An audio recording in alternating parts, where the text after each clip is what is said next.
All right, this Oxford word of the year, it's not actually one word. It's two. Never even heard of the phrase, but here we go. Kel Richards, welcome. People are dying to know. Goblin mode. What on earth is goblin mode?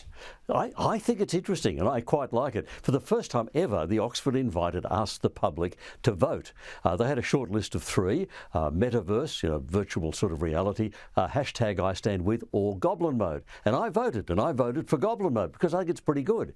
It means being really slovenly and a bit indolent and, and hiding the fact from people that you're not really working as hard as you're pretending to be. And the theory is it boomed during the work from home lockdowns because people suddenly discovered I could slop around the house all day in my pyjamas and I only need to put on a shirt and a coat for the Zoom meeting in the afternoon. And for blokes, if you didn't have a Zoom meeting that day, you didn't need to shave that day. So that is living goblin mode. Now, it was coined in the 1990s, but it only really came to prominence about June 2020 at the height of the lockdowns. So that's the idea. Okay, so I didn't know what the word was, Kel. I didn't know what the word was, but I have to confess I was in goblin mode for much of the pandemic. You're sartorial. I don't expect you were. I absolutely was. There's no doubt about that. Let's get into some other ones. Mike wants to know the difference between imply and infer. I think this is a good one. He says it's a pet peeve in his own household. He wants you to adjudicate. Okay, the speaker implies, the hearer infers.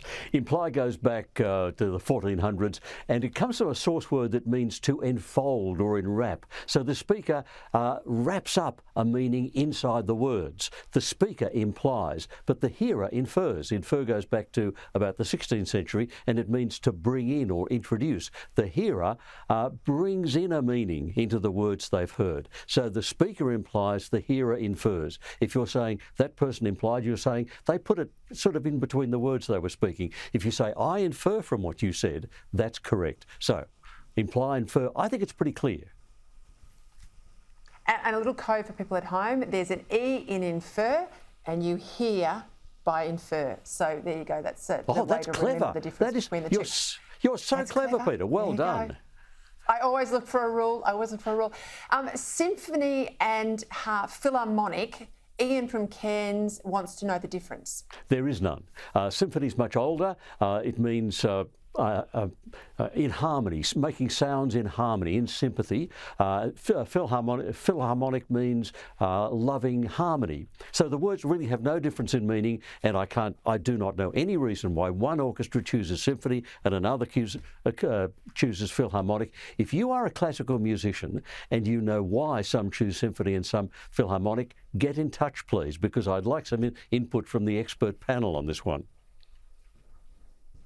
I've run out of time for one more, but I'm going to ask you to promo your website so people can get online, join up, get your little newsletter and be informed over Christmas and probably bring this to the Christmas table and have some debates at home. Tell us more. Where do we go to join up?